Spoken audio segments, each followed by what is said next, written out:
Good morning.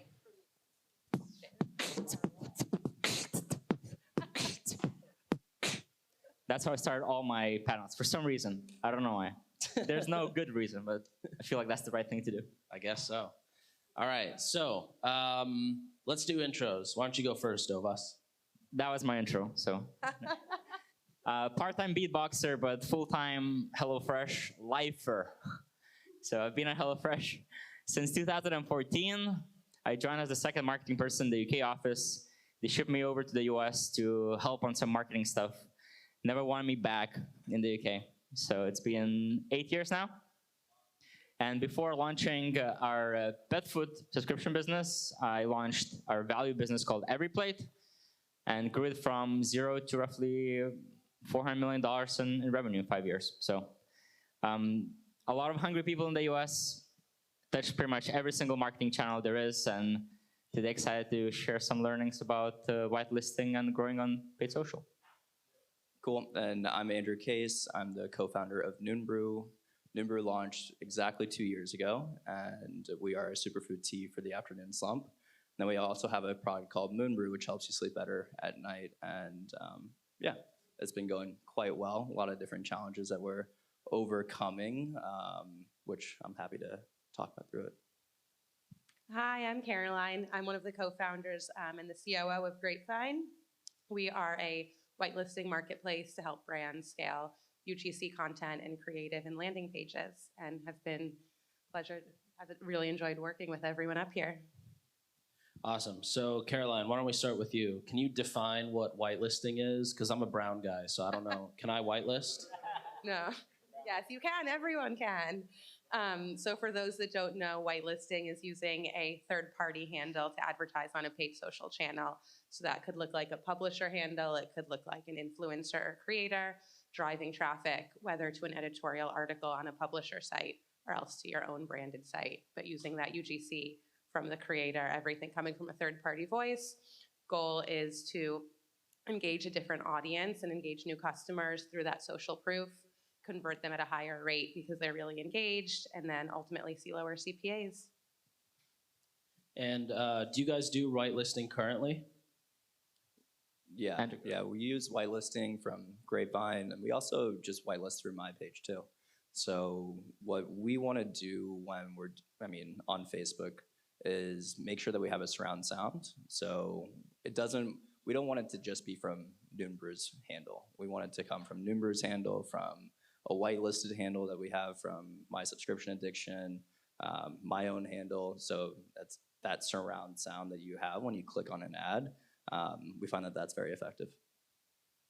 Yeah, I see Andrew's face all over my Instagram. Same. Yeah. No, not yet. I don't know why. Congrats.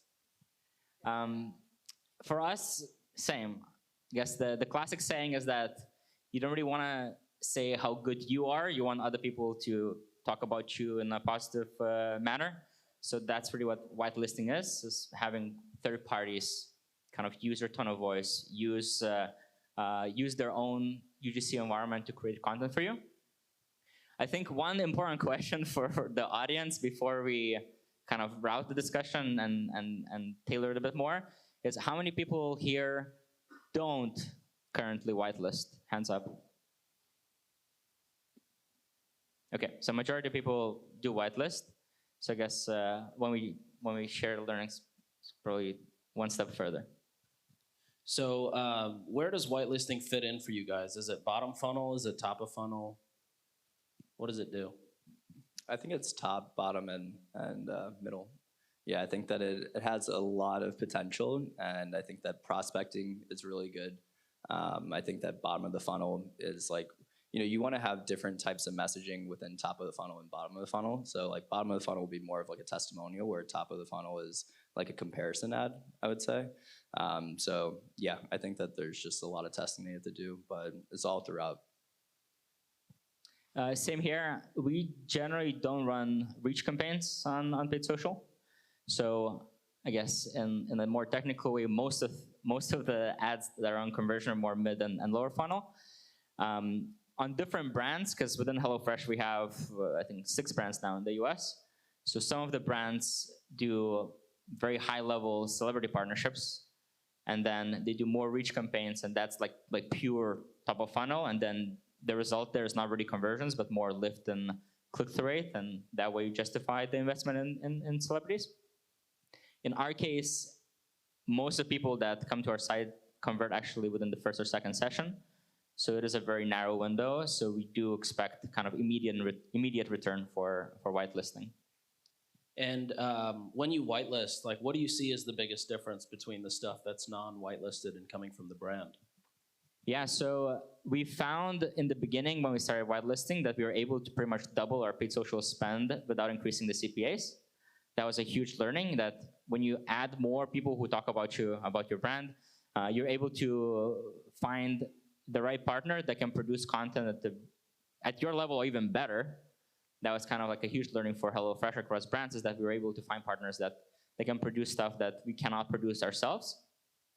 And just overall, it doesn't, when you reach your own saturation within the channel, you're able to relieve some of the spend and improve your CPAs while moving some of that spend to other whitelisting partners. So overall, it's just really improving the ROI and CPAs like off the bat. And also with whitelisting too, like when someone clicks on, so our competitors, let's call it Mudwater.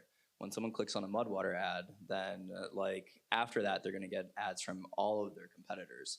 So having a whitelisted account that's like Mudwater versus NoonBrew or whoever it might be, that provides a really good testimonial. And even when someone purchases a product from you, then they're still gonna get your ad. So having a testimonial as to like why they can, like why the product is really good is also for a good customer experience.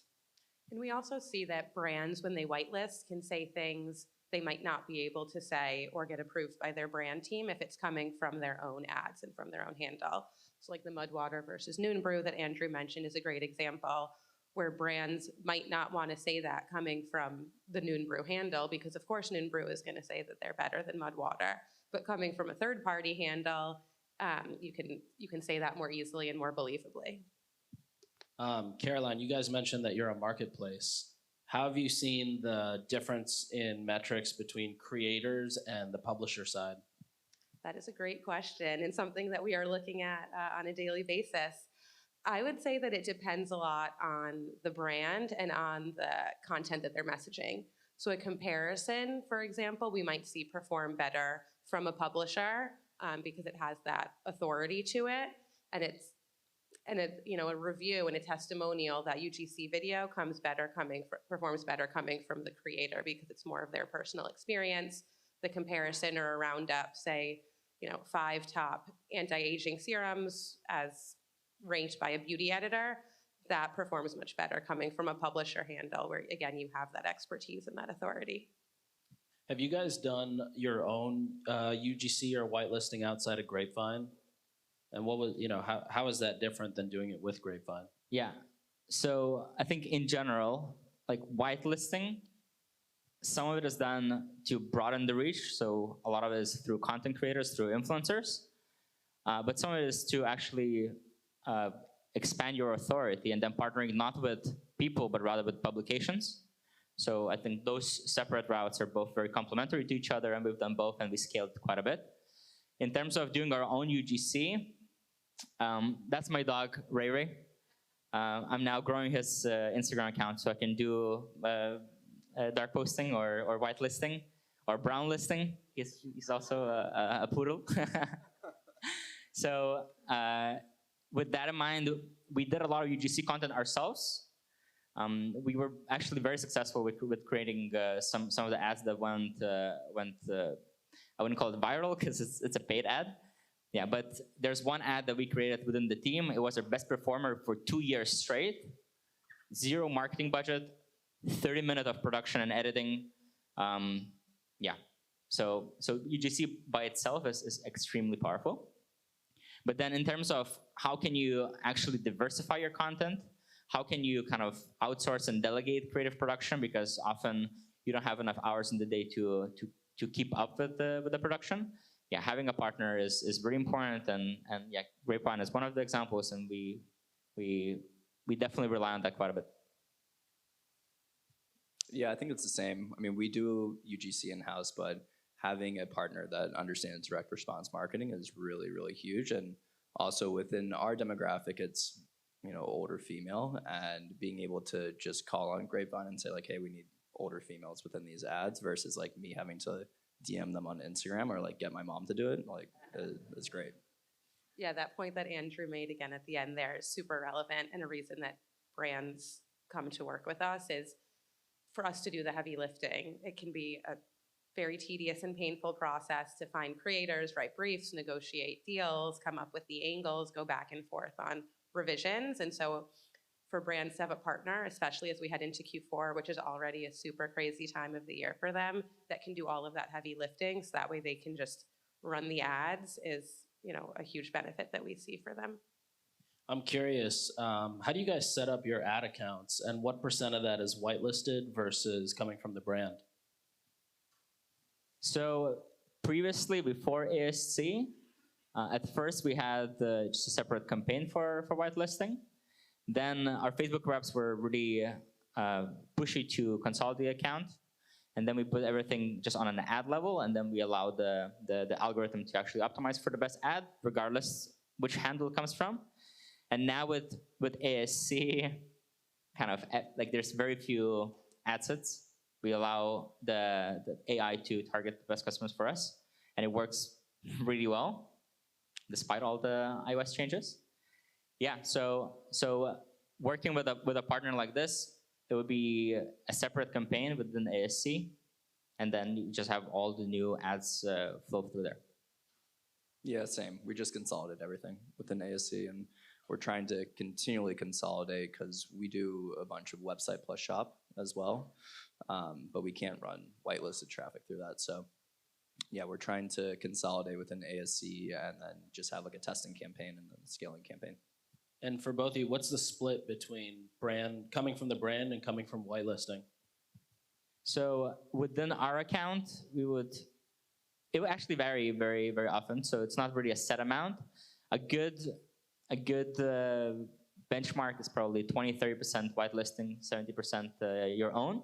But on top of that, we do have partners that have high authority pages.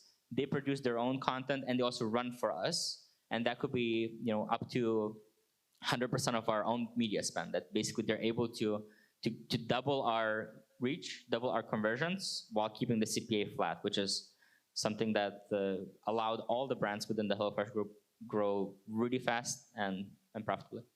Can you talk more about that? Because you told me about that at a conference last time, and that was really interesting on how HelloFresh does that. Yeah, so we just have a partner that grew organically to a lot of like 150 million followers within their organic pages, and they were thinking, how can they actually monetize the production house that they have? So it's set up in an interesting way that essentially you give them a brief on a brand, on the selling points. They produce a bunch of ads for you, and then you actually don't pay them anything. They spend their own money up front, and then they acquire customers for you, and based on the pixel, you give them a commission. So it's kind of like a merge of affiliate, right? Because it's CPA. It's a merge of native, because it doesn't look like ads. It looks like native content you would see. And then it also paid social, because it's obviously within Meta and Instagram. Yeah, and that partnership allows us to basically double our spend. Caroline, for the brands that you work with, what have you seen, like the briefs? What do they contain that performs well, or what are the briefs you see that lead to bad performance? So something that I think is a little bit controversial is the script for a UGC creator. And I know that some brands like to use a really specific script. Other brands like to leave it more up to the creator. What we have found is kind of a mix between the two, where we want to prescribe some of what they'll say, so that way we get the specific hooks. When we give them a full script, however, we find that the content that comes back can read a little bit inauthentic. And the creators also don't always love that, because they don't feel that they have the freedom and flexibility to say what they want to say.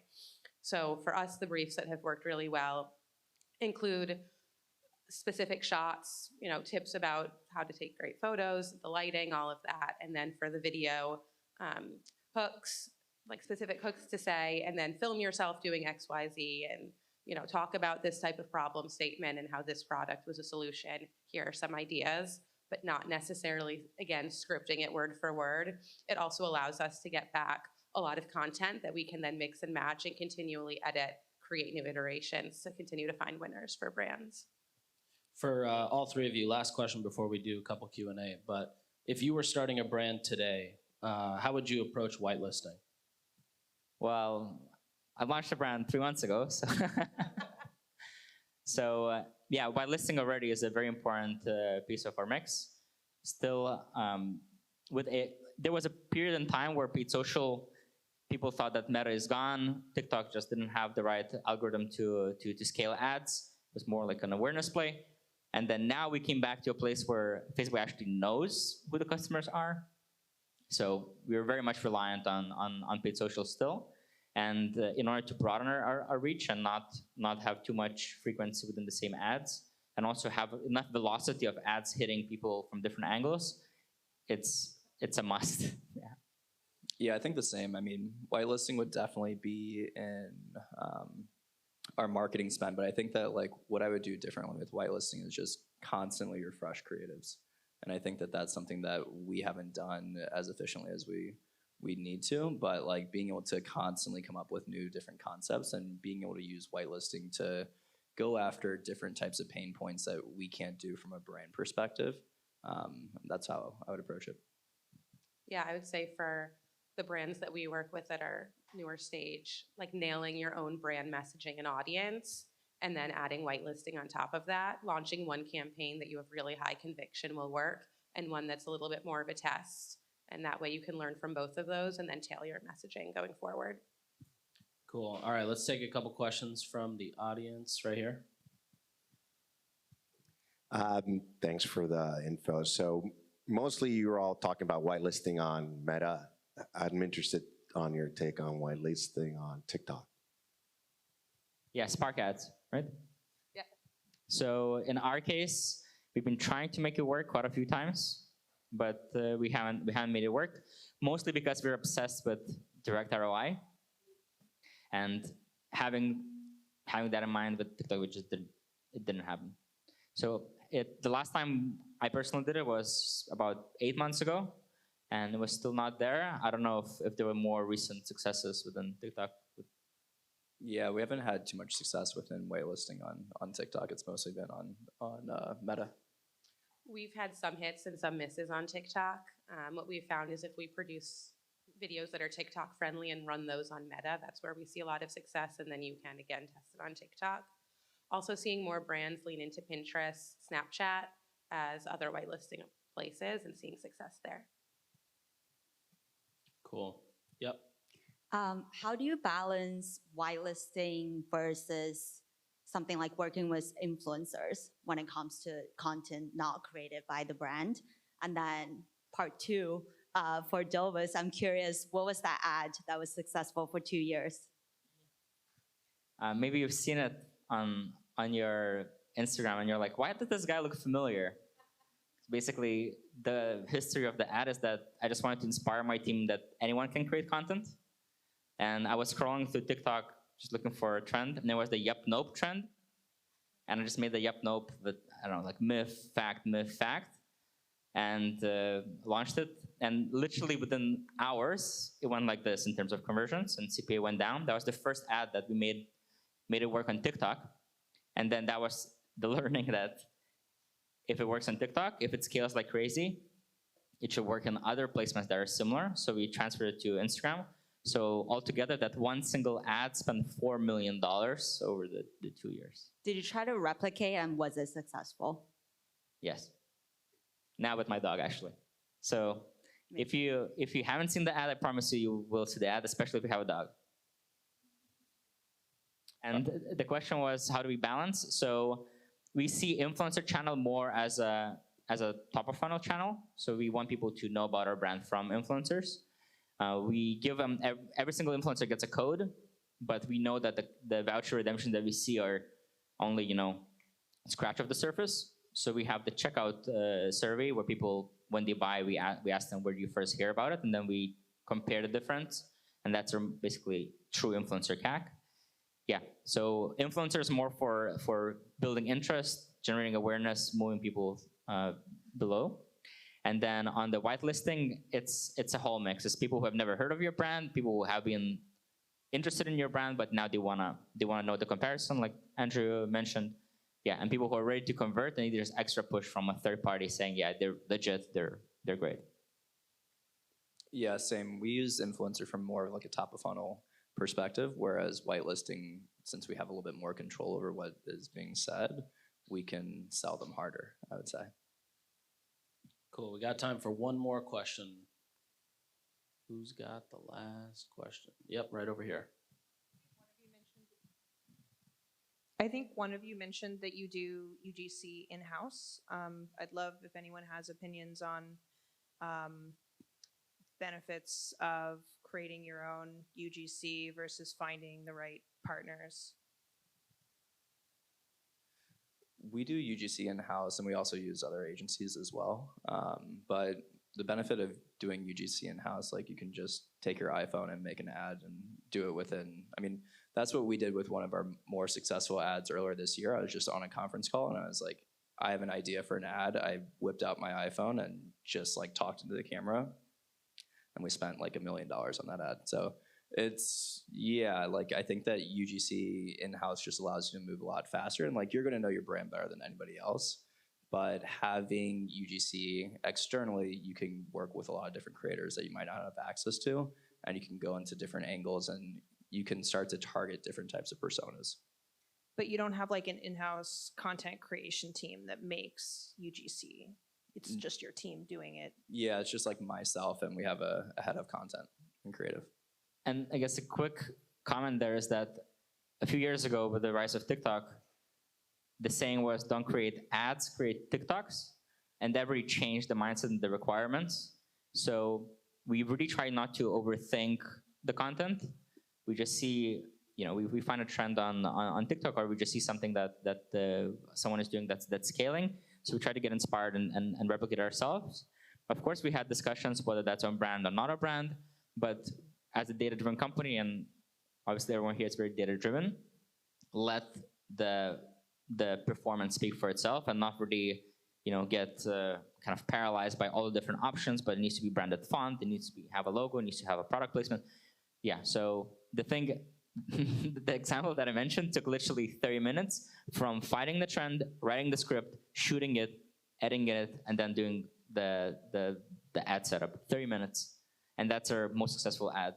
Like it's insane how much power we hold ourselves, and we don't really need permission from anyone, or like we need to like have like multi-step process to actually do that. The hardest thing is just to have the velocity of creative. Because I can't create ads every day. Andrew can't be in front of a camera every day. Maybe we can before going to bed, but then it gets old, and then you need just more creativity. So having a partner, outsourcing that is just making sure you have enough of the new angles and different angles coming into your pipeline. Awesome, guys. That's all the time we have today. Thank you. Thank you. All right, thank you.